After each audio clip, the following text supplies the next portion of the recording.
Jayson Tatum has developed into one of the best scorers in basketball through its first 5 seasons in the NBA. He has all the tools and the production to back up this claim, and the other areas of his game have improved as well.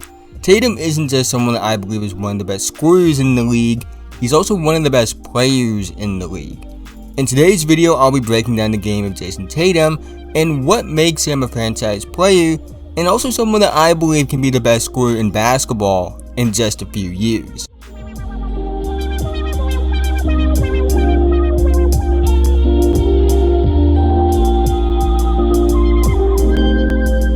Quickly before we do get into today's video, I've noticed that only 9.7% of you guys that watch my videos happen to be subscribed. So you happen to fall into that other 90.3% of people that watch these videos but happen to not be subscribed, and you like basketball content, I really think this is the channel for you. So if you haven't already, like, subscribe, hit notification bell, I'm notified whenever I release a video.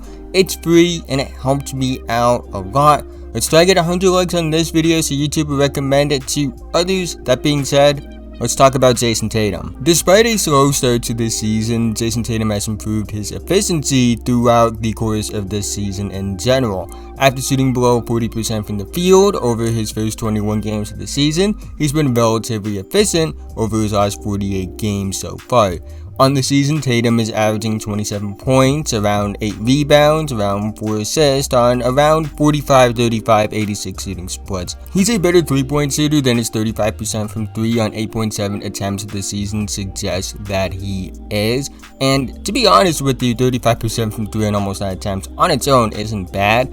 But he shot almost 40% from 3 on over 7 attempts over his previous 2 seasons where he was playing at an all-NBA level. So I do think that yes, we can consider this a down year, especially considering that the other 2 seasons prior where he was playing at a similar level, he was a better 3-point shooter than what he is now.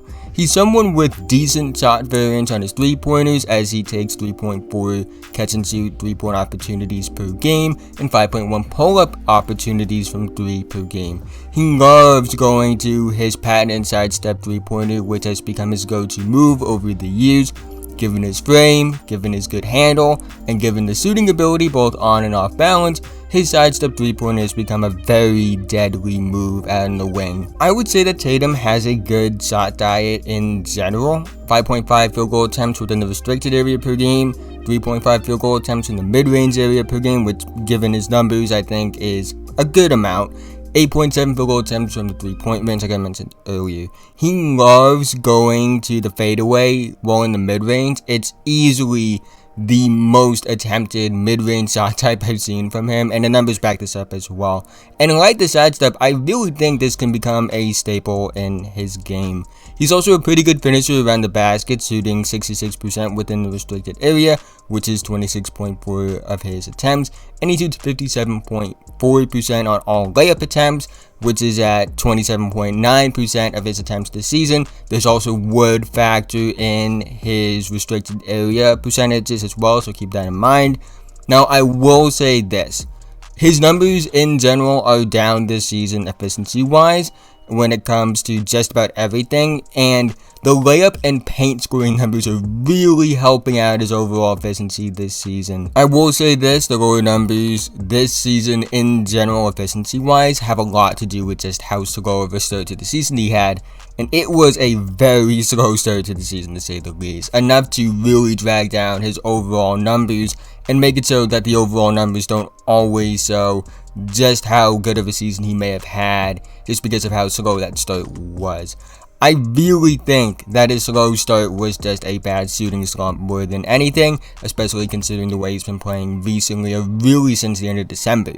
I know it sounds lazy to explain the bad shooting numbers in just the context of, oh, we had a shooting slump, especially considering the earlier numbers that he had. But considering he hasn't seen much change in his role this season compared to the previous 2 seasons, which usually explains an efficiency drop like the one that he had to start the season, where you can look at the numbers and say, okay, he's adjusting to a bigger role, he's adjusting to taking more shots, and because of that the efficiency is going down as he adjusts to the role. It's something that's very common.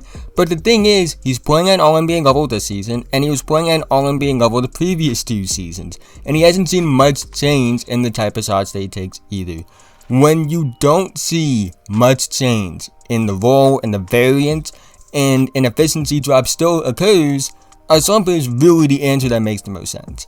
However, the slump seems to be in the past, and the numbers in the new year and really since December start to indicate the efficiency closer to the previous 2 seasons that he had. The other area of his game I've been really impressed with is his passing.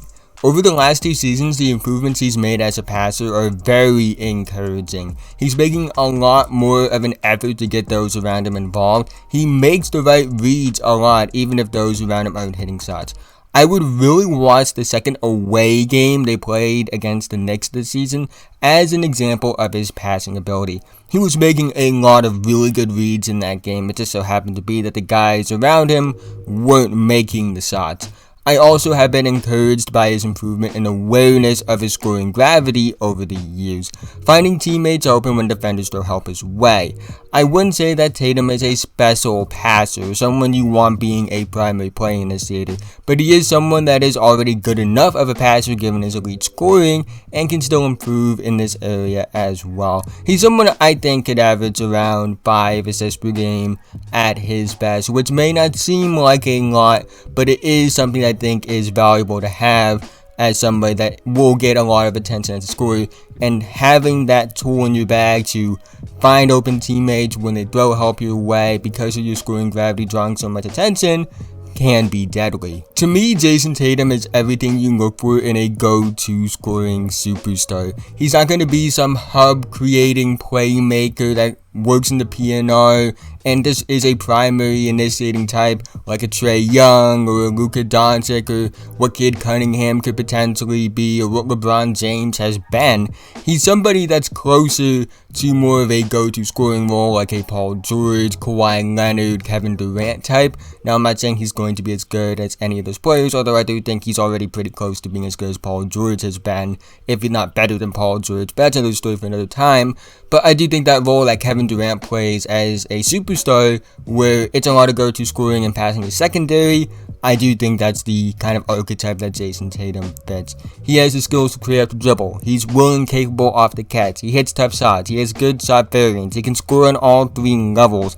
He has improved as a passer and understands his gravity well enough. It's one thing to have the skills to be a go-to scoring superstar in the NBA, and it's why there aren't many of those in the league.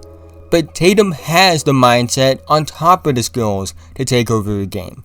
He's the guy that you want to finish the game for you. He's the guy that can take over the game when you need him to the most. And he has all the tools, both physically and skill-wise, to be the best scorer in the NBA one day. But that's the end of this video. If you made it to this point, thank you so much. It means a lot to me. Again, if you fall into that 90.3% of people that watch these videos but happen to not be subscribed, and you happen to enjoy this video, I'm making content like this all the time. So if you haven't already, like, subscribe, hit notification bell, notified whenever I release a video. You can go check out other videos on this channel. I have a lot of other film breakdowns, breaking down some of your favorite players in the NBA and the game that they have. And on top of that, I'm making more content in the future. So again, subscribe if you haven't already. It really would help me out a lot. We're closing in on 500 subscribers. That being said, have a nice day, and I'll see you guys in the next one.